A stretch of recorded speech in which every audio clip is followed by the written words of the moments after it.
ابغاك تقول لي انت وقف المكان اللي انت تبغاه. بس هنا متاكد؟ ايه. ارجع اتقدم؟ لا بس. طيب وقف عند 4 الدم. صح هذه 4 الدم، هذا ورقتك اللي بعدها. لا توريني اياها. حلو جدا. ابغاك تختار، عندي جوالين هنا، ابغاك تختار واحد منهم.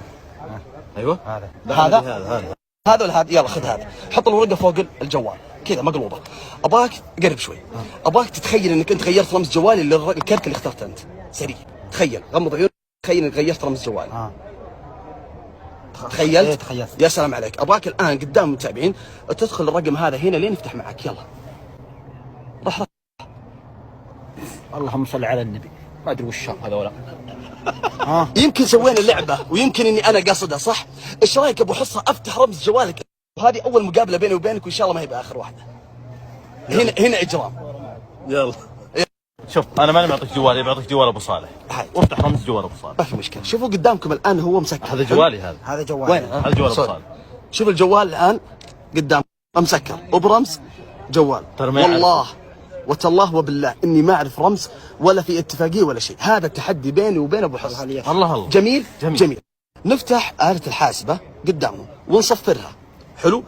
ابى اعطيك الجوال وابغاك تقول لي، او ابغى اقول لك اشياء، اسئله وتجاوب عليها. حلو، بدون ما اي رقم. ابى ناظر هنا. ابغاك تكتب عمرك بدون ما تقول لي، زائد عدد اخوانك واخواتك وانت معهم. ما ادري والله كم. احسبها. اللي جاء في راسك. ايوه. زائد ابغاك تحط مبلغ تتمناه يكون في صرافك 22. رح 22 وش؟ سنه. مبلغ رح اطمح. زائد اللي هو مبلغ تتمناه يكون ايش؟ ايه؟ في صرافتك. حلو، ابغاك الان تحط رمز الجوال وتضغط يساوي، بيطلع الناتج كامل. واعطني الجوال. رمز جوالك وبعده يساوي.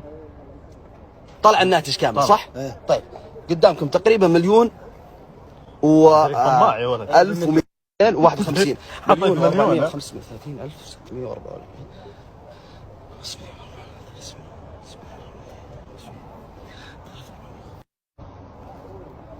طب ما انت تبغى فلوس كثير؟ والله ابي مليون، ابني بيت وبعرس.